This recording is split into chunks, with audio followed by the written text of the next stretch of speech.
Hello students, my name is Bhavna Sahani and I am back with the video of business studies in which we'll do the chapter 2 of business studies, that is principles of management.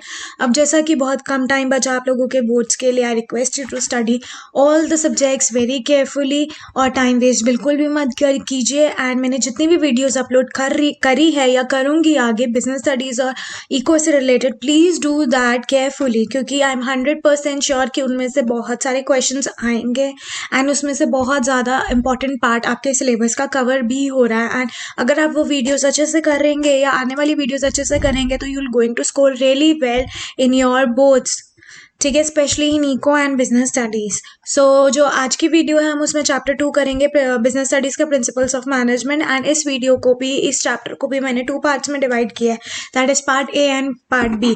Part A में हम सारे direct questions cover करेंगे जो important है board point of view से, and part B में हम वो क्वेश्चंस करेंगे जिनका थोड़ा डिफिकल्टी लेवल राइज हो रहा है। अगर आपने पार्ट ए के सारे क्वेश्चंस कर लिए तो पार्ट बी के क्वेश्चंस आप इजीली कर पाएंगे। अगर कोई भी डाउट होता है इस वीडियो को, please comment in the comment section below. And अगर कोई भी चैप्टर आपने समझना है, क्रैश कोर्स करना है एग्जाम से पहले, या कोई भी टॉपिक समझना है, you can contact me, my contact details are given below in the description box. You can WhatsApp me, you can message me, you can call me, it is up to you. So आज की video हम start कर रहे हैं। आज की video है chapter number 2 principle of management and this is the part A of this chapter, right. So आज की वीडियो का पहला क्वेश्चन हम हमेशा से 1 मार्क की तरह ही स्टार्ट करेंगे और आज का पहला क्वेश्चन है, how are management principles derive. Management principle कहाँ से डिराइव हुए हैं, ठीक है। अब जब भी हम किसी भी इवेंट को ऑब्जर्व करते हैं या एनालाइज करते हैं तो वो ऑब्जर्वेशन और एनालिसिस से ही प्रिंसिपल्स डिराइव होते हैं मैनेजमेंट के, right. Principle managements are derived through observations and analysis of events. Next question, give one difference between principle and technique. Technique और principle के बीच में आपने एक difference देना है and this is the very easy question. Principle are the guidelines to decision making and techniques are the method to take action. मतलब जब भी आप कोई decisions लेते हैं और उस decision से related जो भी guidelines होती है उन्हें हम principle कहते हैं। और technique क्या होता है, जब भी कोई हम action perform करते हैं और उस action को perform करने के लिए जो भी methods mentioned होते हैं या जो भी methods provide किए जाते हैं उन्हें हम टेक्निक कहते हैं। So basically techniques are the methods and principle are the guidelines, right. What is meant by universality of management principle, why is it said that manager principles are universal. Universality of management principles का मतलब क्या है कि जितने भी principles हैं management के वो यूनिवर्सल है। यूनिवर्सल का मतलब क्या है, बचपन से आपने एक स्टेटमेंट सुनी होगी, that the sun rises in the east and this is the universal statement. That means कि जो सन है वो हमेशा ईस्ट से आता है, ठीक है। एंड ये सिर्फ इंडिया में एप्लीकेबल नहीं है, it is applicable all over the world, that is why it is said that this is the universal statement. वैसे ही प्रिंसिपल मैनेजमेंट जो है वो यूनिवर्सल है, it is applicable in the all parts of the world. Principle of management are applicable to all parts of the world, ठीक है, in all kinds of organizations. So this is it, this is mean that they are applicable to all kinds of organization. Next, the principle of management are not rigid and can be modified when the situation demands. Which nature of principle is being discussed here? अब जो principle of management है वो rigid नहीं है, उनको कभी भी change किया जा सकता है according to the situation, ठीक है। जो situation demand करी है उस हिसाब से हम उसे change कर सकते हैं। यहाँ पे प्रिंसिपल ऑफ मैनेजमेंट का कौन सा नेचर हाईलाइट किया गया है, ठीक है। अब ये बोला principle of management are not rigid, that means they are not fix, they can be changed any time according to the situation, that means they are flexible. तो यहाँ पे फ्लेक्सिबिलिटी वाला नेचर ऑफ मैनेजमेंट हाईलाइट किया गया है, right. Define scientific management, कोई भी जब मैनेजर डिसीजन लेता है अगर वो उसमें साइंटिफिक अप्रोच लगाता है तो उसे कहते हैं scientific management, right. Applicable of scientific approach to the managerial decision making. Next question, list any 2 principle of scientific management formulated by Taylor for managing an organisation scientifically.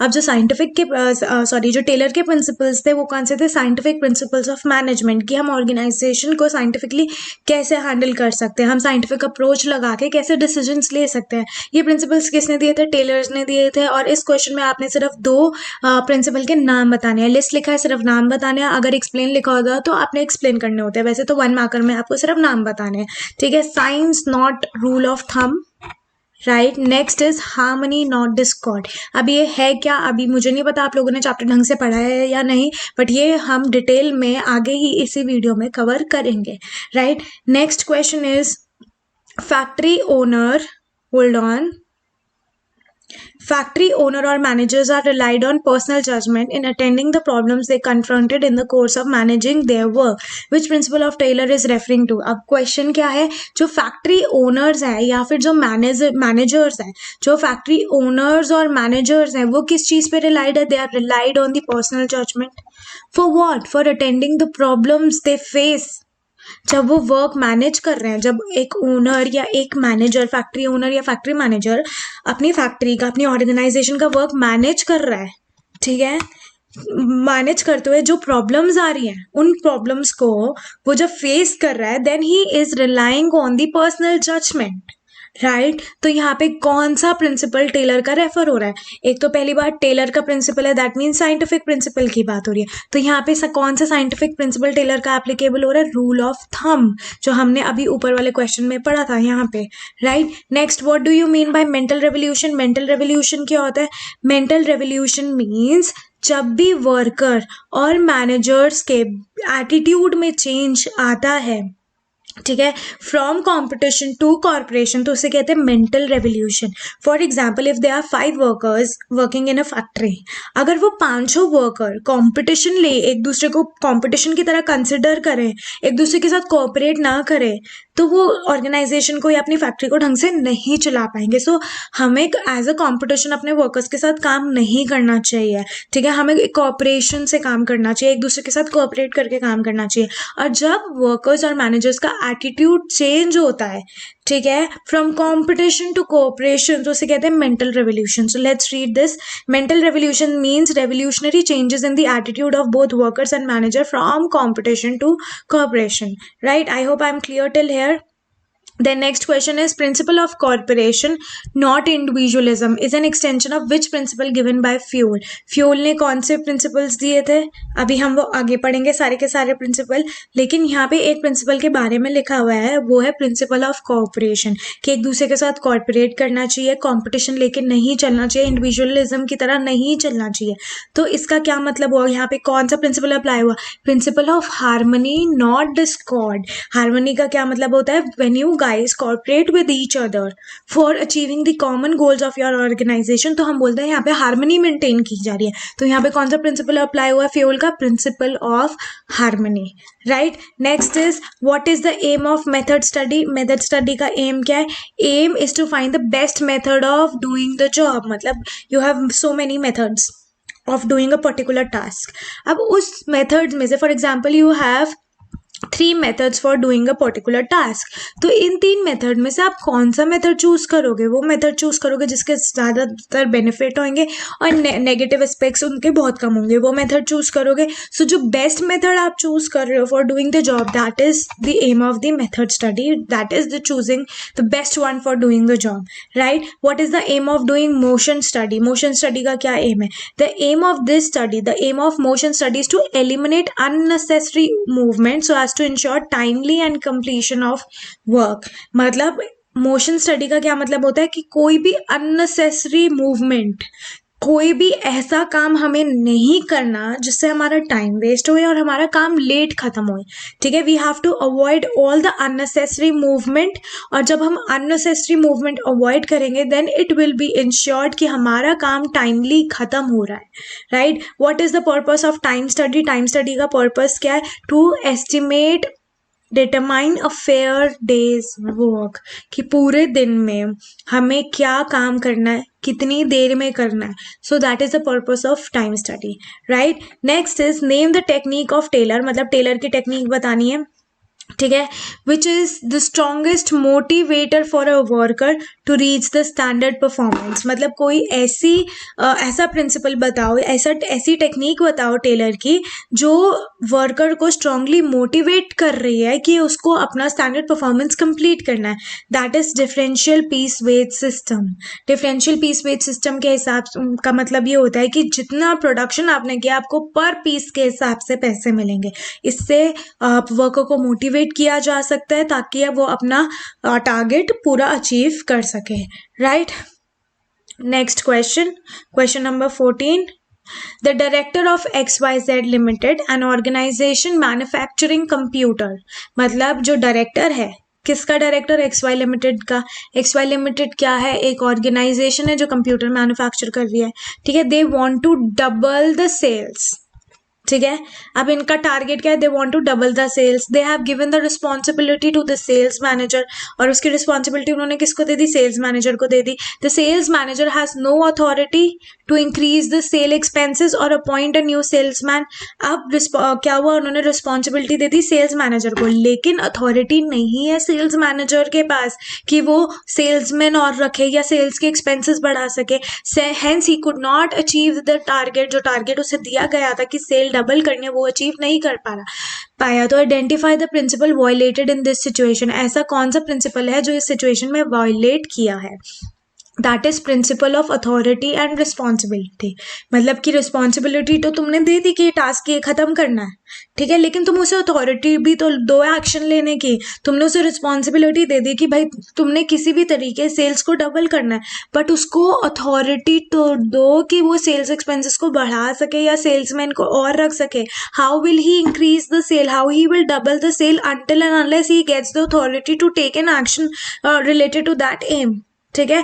until and unless manager को वो authority नहीं मिलेगी तो वो अपनी responsibility को fulfil नहीं कर पाएगा, right. Next, a company manufacturing motorcycles and cars should have separate divisions, right. एक कंपनी है मैन्युफैक्चर कर रही है मोटरसाइकिल भी और कार भी, तो उनका अलग अलग डिविजन होना चाहिए, सेपरेट डिविजन होना चाहिए, कार्स के लिए अलग और मोटरसाइकिल्स के लिए अलग। And they should have separate divisional managers, तो डिविजनल मैनेजर्स भी अलग होने चाहिए, कार का डिविजनल मैनेजर अलग होना चाहिए। एंड मोर ओवर उसका जो बाईसाइकिल है, मोटरसाइकिल है, उसका भी डिविजनल मैनेजर अलग होना चाहिए। दोनों के सेपरेट प्लान होने चाहिए, दोनों के सेपरेट रिसोर्सेज होनी चाहिए। तो यहाँ पे कौन सा प्रिंसिपल आइडेंटिफाई किया गया है? Identify the principle with the help of this example. ये जो एग्जाम्पल दे रखा हुआ है, ये जो केस स्टडी दे रखी है, यहाँ पे कौन सा प्रिंसिपल हाईलाइट किया है? That is unity of direction. If the company is dealing in two products, ठीक है, टू डिफरेंट प्रोडक्ट, तो उनका सेपरेट डिविजन होना चाहिए, सेपरेट मैनेजर्स होने चाहिए, सेपरेट प्लान होने चाहिए, सेपरेट रिसोर्सेज होने चाहिए। So which principle is highlighted there? Unity of direction, right? So now 1 marker over. Let's start with 3 or 4 markers. What do you mean by management of principle? Management of principles का या management principles का क्या मतलब है? Principles are the statement of fundamental truths about some phenomena and serve as a guide for thoughts and actions. They establish cause and effect relationship. Management principles are fundamental statement of truth that provide guidelines to the managers for decision making and action. These enable the manager to manage the enterprise in 3 ways, that is economically, effectively and efficiently. These act as a guide for managers and sharpen the skills and competence. For example, principle of division of labor increases the efficiency of worker, which ultimately leads to economy and effectiveness in the organization. Right? अब यहाँ पे देखो management principles का क्या मतलब होता है। ये जो मैंने वर्ड्स अंडरलाइन किए या सर्कल किए हैं, these are the key terms of the definition, right. अब प्रिंसिपल क्या है? Principles are the statement of fundamental truth. क्या है? फंडामेंटल ट्रूथ है, ठीक है। About what? About some phenomena, ठीक है।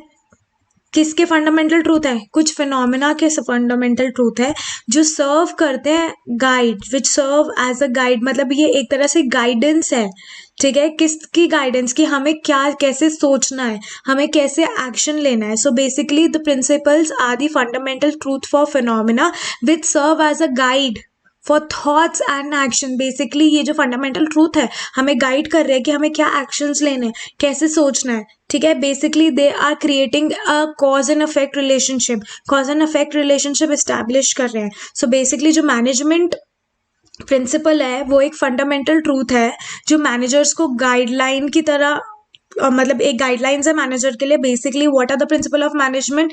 They are the guidelines for whom? They are the guidelines for the managers. For what? For making decisions and actions. मतलब जो manager action ले रहा है या डिसीजन ले रहा है उसके लिए जो गाइडलाइंस दी गई है वो प्रिंसिपल्स ऑफ मैनेजमेंट है, ठीक है। इन प्रिंसिपल ऑफ मैनेजमेंट की वजह से जो मैनेजर्स हैं वो एंटरप्राइजेस को इजीली मैनेज कर सकते हैं। ई के तरीके से, 3E वे से, ठीक है, मतलब कि इकोनॉमिकली, मतलब without any wastage of resources and without with less cost of production, effectively and efficiently, मतलब टाइमली, ठीक है, टाइमली खत्म करेंगे without any waste, without less cost of production पे, without wasting any kind of material. और जो ये act है, these act as a guide for managers, so basically these principle act as a guide for managers, and ये जो principal है वो manager के स्किल्स को शार्प कर रहे हैं और उनके कॉम्पिटेंसी को इंक्रीज कर रहे हैं। For example, principle of division of labour, मतलब वो जो प्रिंसिपल है जिसमें लेबर को डिवाइड कर दिया जाता है according to their ability to work, इससे जो वर्कर्स हैं उनकी एफिशिएंसी बढ़ती है, जिसकी वजह से हम अपने टास्क को इकोनॉमिकली, इफेक्टिवली एंड एफिशिएंटली पूरा कर लेते हैं, right. Next question, how are management principle derive, management principle कैसे डिराइव हुए? Management principle are evolutionary explain, या फिर derivation of management principle may be said to be a matter of science. This is one of the important question कि जो management principle है वो कैसे derive हुए, ठीक है। Management principles are again not made in heaven, ठीक है। They have emerged gradually through an evolutionary process of combining deep observation and experimental studies, मतलब कि obviously heaven से बन के नहीं आ गए, ठीक है, धीरे धीरे बने हैं, ठीक है। कैसे बने हैं? जब उन्होंने सिचुएशंस को, इवेंट को एनालाइज करा है, ऑब्जर्व करा है, एक्सपेरिमेंट करा है, तो उस वजह से धीरे धीरे जो मैनेजमेंट प्रिंसिपल्स थे वो डिराइव होते गए, राइट। अब ये तीनों मेथड्स पढ़े, ऑब्जर्वेशन मेथड और एक्सपेरिमेंटेशन मेथड पढ़ते हैं हम, ठीक है। ऑब्जर्वेशन मेथड में क्या होता है? इस मेथड में, under this method, practical events are observed and analysed by managerial researchers to derive management principle, मतलब कि जो प्रैक्टिकल इवेंट्स, जो रियल लाइफ इवेंट होते हैं, उसमें जो मैनेजरियल रिसर्चर्स होते हैं वो ऑब्जर्व करते हैं, वो एनालाइज करते हैं उन इवेंट्स को, और इवन उन इवेंट्स को एनालाइज करने के बाद, ऑब्जर्व करने के बाद मैनेजमेंट प्रिंसिपल्स डिराइव करते हैं, right. For example, it was observe that by dividing the worker into different units efficiencies of employees improved, मतलब कि उन्होंने ऑब्जर्व किया कि जब उन्होंने वर्कर्स को अलग अलग यूनिट के हिसाब से, उनकी एबिलिटी टू वर्क के हिसाब से डिवाइड कर दिया है कि ये कंप्यूटर स्किल्स इसके अच्छे, तो इसको कंप्यूटर रिलेटेड वर्क दे दिया, इसको लेबर रिलेटेड वर्क दे दिया। जब उन्होंने ऐसा किया तो एफिशिएंसी जो थी एम्प्लॉयज की वो इम्प्रूव हो गई, ठीक है। As a result it led to formulation of principle, और इसी की वजह से एक नया प्रिंसिपल बना था। वो प्रिंसिपल क्या था? Division of labour, right. ये observation method is very easy. Next is experimental method. Experimental method में क्या है? एक्सपेरिमेंट्स आर कंडक्टेड, एक्सपेरिमेंट्स किए गए, और जब एक्सपेरिमेंट किए गए तो मैनेजमेंट प्रिंसिपल्स डिराइव किए गए, ठीक है। पहले एक्सपेरिमेंट हुआ, ठीक है, एक्सपेरिमेंट को ऑब्जर्व करके मैनेजमेंट प्रिंसिपल डिराइव हुए, ठीक है। और जब मैनेजमेंट प्रिंसिपल डिराइव हुए तो जो इनकी वैलिडिटी है, ठीक है, जो इनकी वैलिडिटी है उनको टेस्ट किया गया कि प्रिंसिपल जो बने हैं, डिराइव हुए, वो सही है कि नहीं, ठीक है। So under this method experiments are conducted, experiment हुए, ठीक है, so that managerial principles can be derive. और एक्सपेरिमेंट्स क्यों हुए? ताकि मैनेजरियल प्रिंसिपल डिराइव हो सके, और जब मैनेजमेंट प्रिंसिपल डिराइव हो गए तो उनकी वैलिडिटी को टेस्ट किया गया, so that the validity can be tested. For example, 2 units, 2 units है, 1 unit involving the superior and 1 subordinate, and other unit involve 2 superior and 1 subordinate, ठीक है। अब एक यूनिट है, ठीक है, उसमें सुपीरियर है, एक 1 यूनिट इन्वॉल्विंग 1 सुपीरियर, ठीक है, एंड 1 सबॉर्डिनेट, ठीक है। एंड ये जो सेकेंड यूनिट है, ये फर्स्ट यूनिट की बात करी मैंने, सेकेंड यूनिट है, सेकेंड यूनिट में इन्होंने क्या बोला?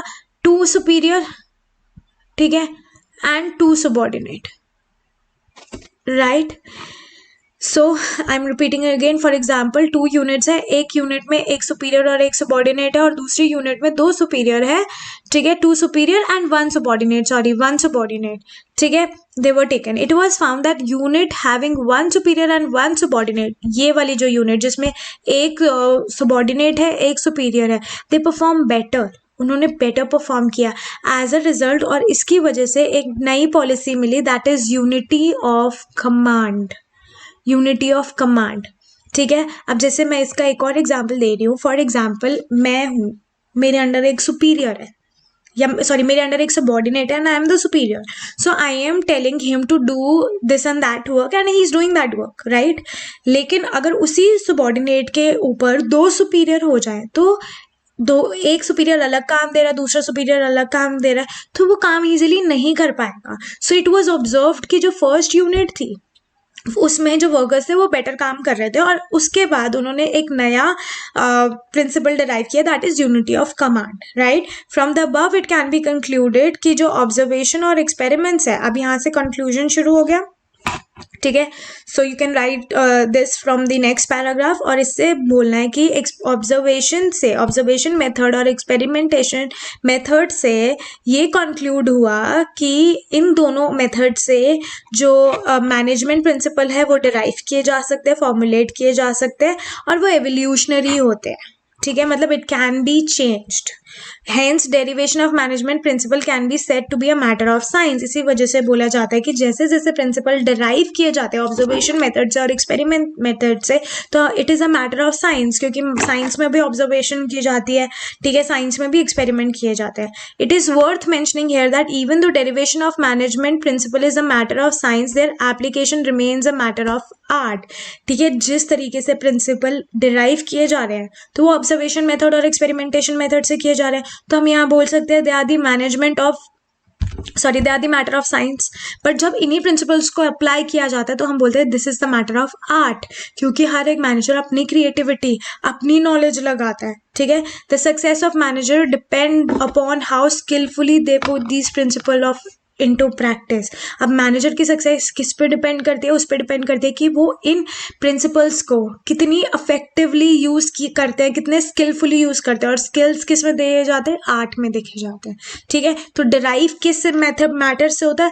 जो मैनेजमेंट ऑफ प्रिंसिपल है दे derive as the matter of science, but they are applied as the matter of art. जब उन्हें अप्लाई किया जाता है तो matter of art follow किया जाता है, right? Next, give 3 points reflecting the nature of management principle. ठीक है, 3 points देने हैं, एंड 3 points देने मतलब उनको एक्सप्लेन नहीं किया, एक्सप्लेनेशन उनका आगे है, ठीक है. तो I am telling you universal application already done, general guidelines flexible and can be applied differently under different condition, this is also done, ठीक है. Then formed by practice and experimentation, this is also done. Establish cause and effect relationship, this is also done. So you have to mention any 3 in this question, right? Next, principle of management achieve results economically. जो principle of management है उसकी वजह से जो result आते हैं वो economically आते हैं, एक्सप्लेन, ठीक है. Management principles help in setting realistic objective. जो मैनेजमेंट प्रिंसिपल है, मैनेजमेंट प्रिंसिपल हमें हेल्प करते हैं कि हम रियलिस्टिक ऑब्जेक्टिव सेट करें हमारे बिजनेस के लिए, क्योंकि वो जो ऑब्जेक्टिव्स है, objectives are set with the participation of employees. जो ऑब्जेक्टिव्स हैं कैसे सेट किए जाते हैं? With the participation of employees, with the decision of employees.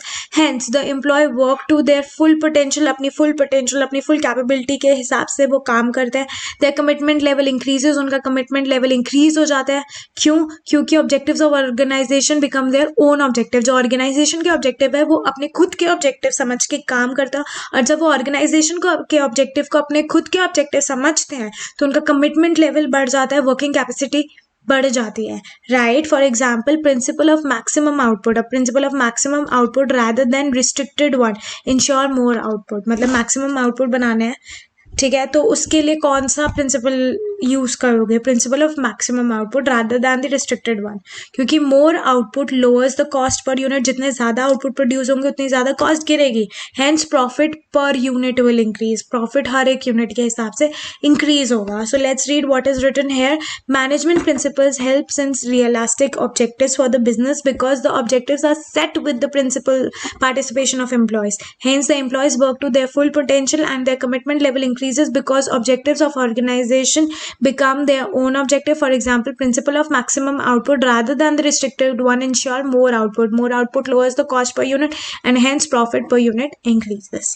ठीक है, next define scientific management and name any 3 of its principle. Scientific management क्या होता है, उसके 3 प्रिंसिपल बताने हैं, ठीक है। अब according to the Taylor, scientific management किसने दिया था, टेलर ने दिया था। तो according to Taylor scientific management means knowing exactly what you want your men to do and seeing that they do it in the best and the cheapest way। Scientific management का मतलब पता होता है कि you exactly know, exactly आप लोगों को पता है कि what your men, what your workers, what you want your workers to do, ठीक है। और ये चेक करना कि क्या वो अपने बेस्ट तरीके से अपना 100% देके कर रहे हैं कि नहीं, चीपेस्ट वे में कर रहे हैं या नहीं, ठीक है। 3 प्रिंसिपल क्या है साइंटिफिक मैनेजमेंट के, science not rule of thumb already discuss, harmony not discord already discussed, corporation and not individuals already discussed, right. Next is explain the objective of standardisation. Standardisation का ऑब्जेक्टिव क्या है, standardisation is done for the following reason, in 3 reason की वजह से standardisation किया जाता है। To ensure that given product range has fix types, sizes, characteristic etcetera. मतलब ये इंश्योर, स्टैंडर्डाइजेशन से हम ये इंश्योरिटी देते हैं कि जो गिवन प्रोडक्ट रेंज है, जो हमने प्रोडक्ट रेंज बनाई है, उसके फिक्स टाइप है, फिक्स साइज है और फिक्स करेक्टरिस्टिक है। ये नहीं कि कुछ भी अलग अलग साइज बना दो। अगर तुम एक साइज बना रहे हो या 3 साइज बना रहे हो तो इन 3 साइज की बहुत सारी यूनिट्स भी बननी चाहिए, ठीक है। To bring about interchangeability for manufactured parts, output, development etcetera among various branches. To bring about interchangeability मतलब इंटरचेंजेबिलिटी लेके आनी है, किस चीज के लिए इंटरचेंजेबिलिटी लानी है, for manufactured parts, output, developments among various branches, right। to set uniform standard of performance for men and machine, मतलब एक यूनिफॉर्म स्टैंडर्ड ऑफ परफॉर्मेंस होना चाहिए, मतलब एक यूनिफॉर्म रूल्स एंड रेगुलेशन होने चाहिए टू यूज द मशीन्स, ठीक है, और for the performance of the men, right।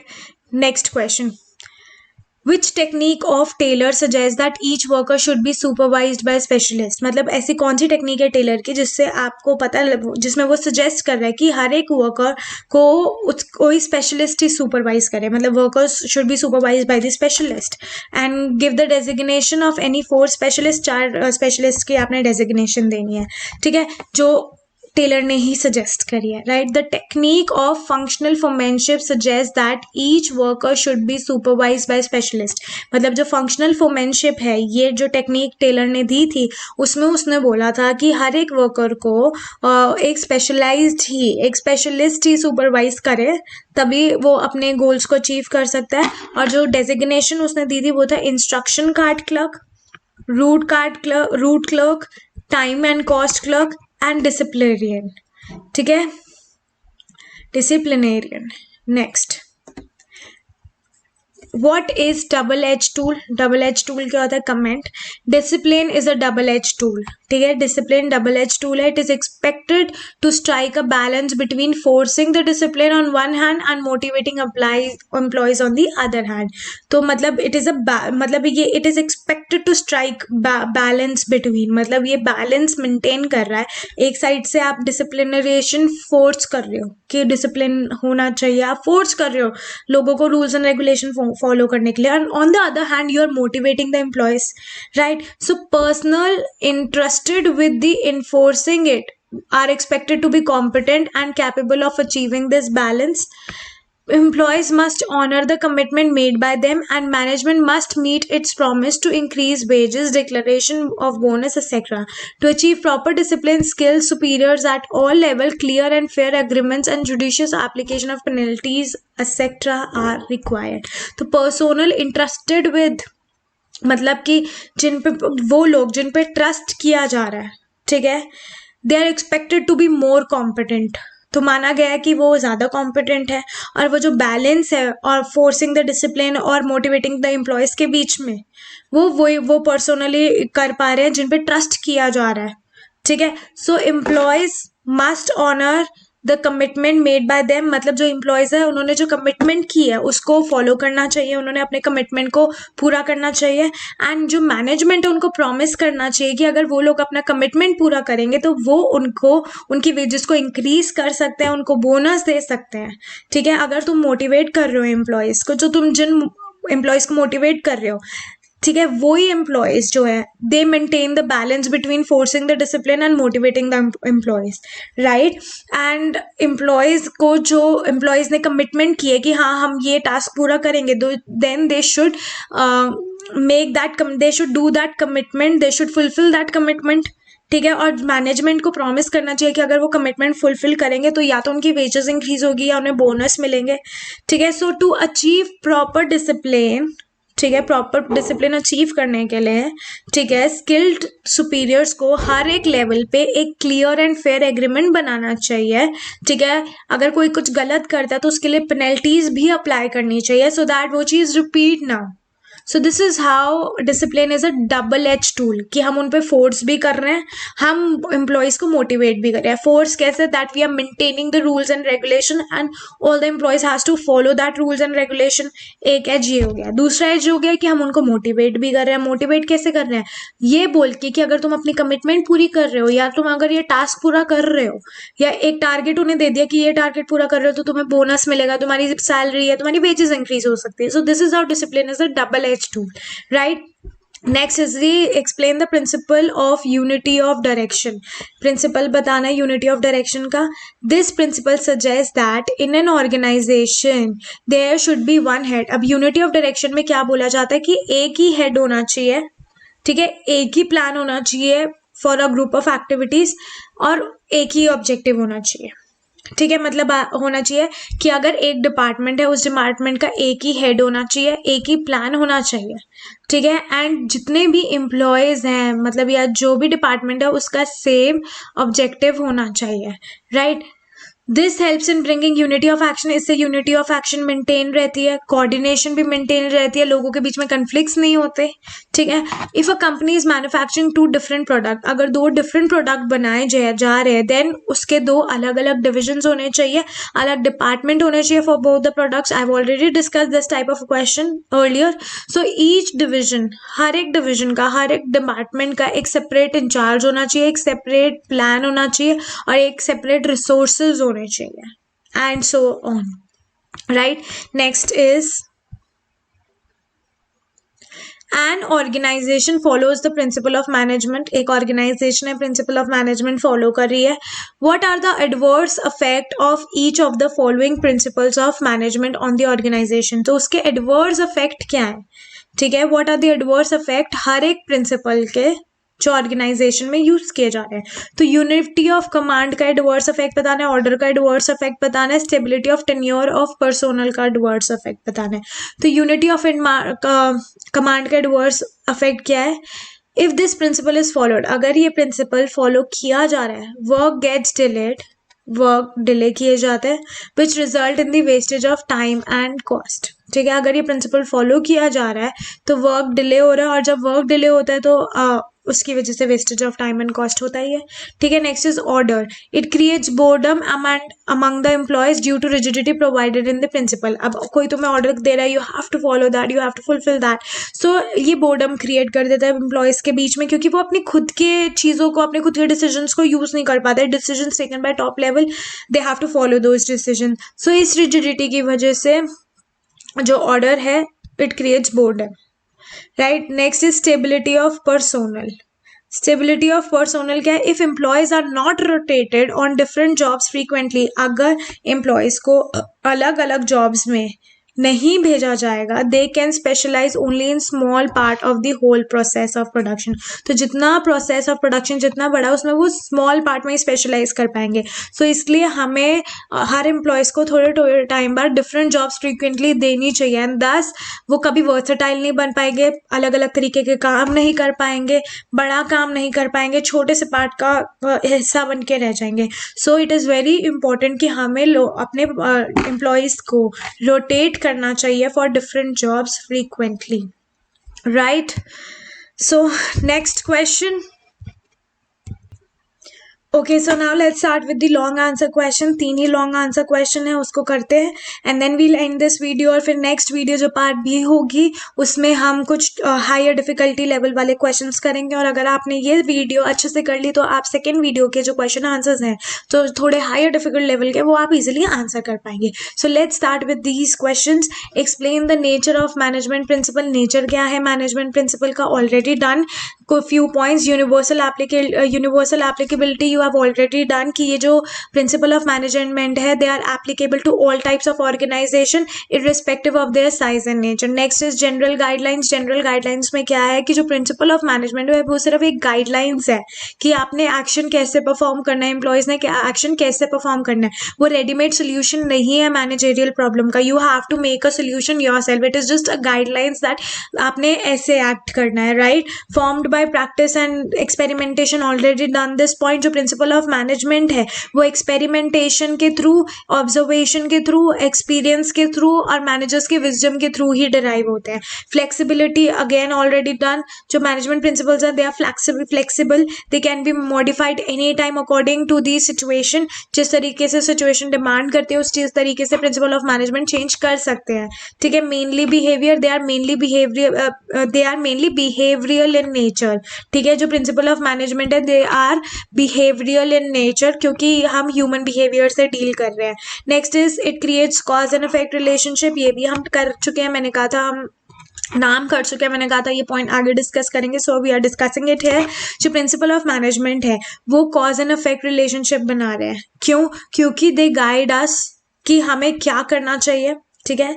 Principal of management guide us कि हमें क्या करना चाहिए, what would be the effect, कि अगर हमने ये प्रिंसिपल फॉलो किया, अगर जो प्रिंसिपल दिए गए हैं उसमें से हमने अगर एक प्रिंसिपल ये वाला फॉलो किया तो उसका क्या इफेक्ट होगा, ठीक है।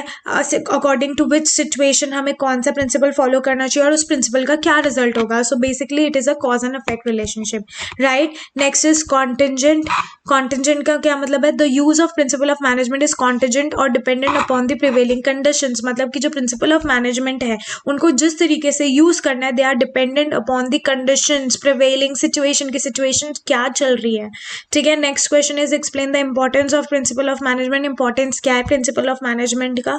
Provide useful insights to managers, ठीक है। मतलब कि वो एक नजरिया दिखा रहे हैं मैनेजर्स को कि तुमने कैसे काम करना है, ठीक है। प्रिंसिपल ऑफ मैनेजमेंट जो है मैनेजरियल एफिशिएंसी को इंक्रीज करता है, कैसे? By adding to their knowledge and ability to understand the various situation more effectively या मोर ऑब्जेक्टिवली, राइट। कि जब मैनेजर एक सिचुएशन को बहुत अच्छे से समझ लेते हैं तो वो अपनी नॉलेज को अप्लाई करते हैं, ठीक है। और जब हम प्रिंसिपल्स ऑफ मैनेजमेंट तब वहाँ पे अप्लाई करते हैं तो it helps in increasing the managerial efficiency, right. Next is optimum utilisation of resources and effective administration. That means the resources which we are using, ठीक है, तो वो वेस्ट नहीं हो रही है, राइट। मैनेजमेंट प्रिंसिपल जो है it helps in organising various activity. वो हमें हेल्प कर रहे हैं कि हम वेरियस एक्टिविटीज़ को ऑर्गेनाइज करें, लेकिन इस तरीके से ऑर्गेनाइज करें कि अनवांटेड एक्टिविटीज़ ना हो, ठीक है। अनवांटेड एक्टिविटीज एलिमिनेट हो जाए और जो वेस्टेज होती है वो भी ना हो, वेस्टेज भी खत्म हो जाए। So management principle helps in managing organisation effectively. So management principle क्या करती है? It helps in organising the management principle effectively. For example unity of command. Unity of command क्या करता है? जब तुम्हें पता है कि there is one head and that person is giving you an order to do something, तो तुम्हें कंफ्यूजन नहीं होगी। It helps to avoid confusion and you very well know what actions you have to perform to achieve your objective, right. Next is conflict and conflict. Unity of direction ensures unity of actions to facilitate coordination. जो unity of command it helps to avoid confusion and conflicts done. जो unity of direction है वो ensure करता है कि unity of action मतलब कैसे coordinate करना है, ठीक है। According to the unity of action कैसे कोऑर्डिनेट करना है, right. Next is scientific decision. They help the managers in taking the decision. मतलब साइंटिफिक डिसीजन क्या होता है? साइंटिफिक डिसीजन मैनेजर्स को हेल्प करता है in taking the decision which are based on objective assessment of a situation. जब आप एक सिचुएशन की असेसमेंट करते हो, उसको ध्यान से समझते हो, तब साइंटिफिक डिसीजन ही हेल्प करते हैं मैनेजर्स को टू टेक डिसीजन।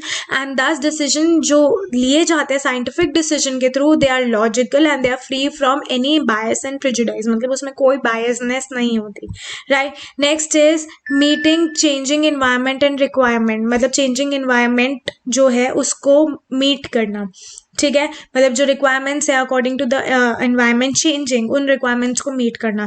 जो प्रिंसिपल ऑफ मैनेजमेंट है they are the only guidelines to the action, कि जो तुम एक्शन परफॉर्म कर रहे हो उसके लिए सिर्फ गाइडलाइंस है। Yet they can be modified, they are not rigid, they are flexible. उनको चेंज किया जा सकता है, दे कैन बी मॉडिफाइड।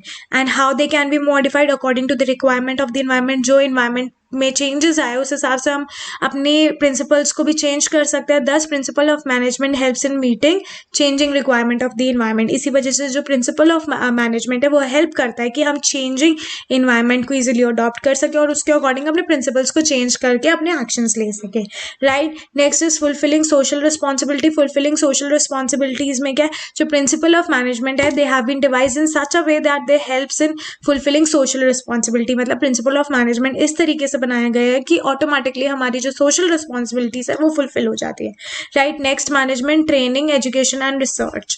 जो प्रिंसिपल ऑफ मैनेजमेंट है they are fulcrum of management theory so that they are used on the basis of management training education and research.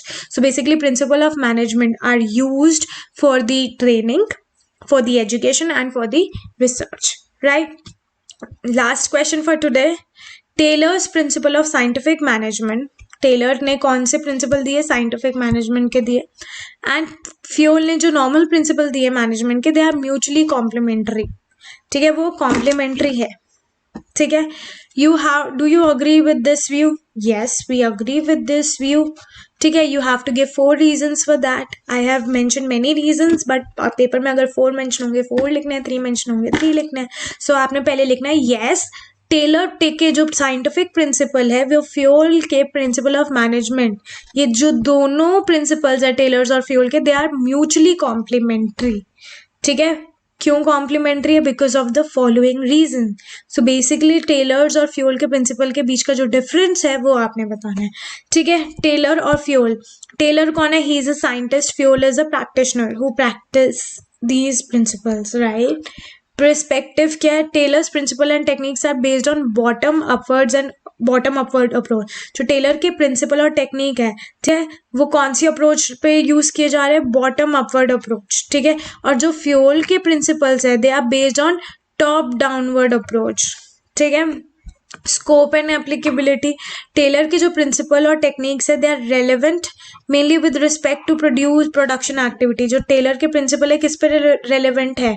Taylor के principal basically, sorry यहाँ पे pen नहीं चल रहा, Taylor के principal basically production activity पे dependent है, ठीक है, या फिर वो टेलर के प्रिंसिपल सिर्फ प्रोडक्शन एक्टिविटी में ही रेलेवेंट है।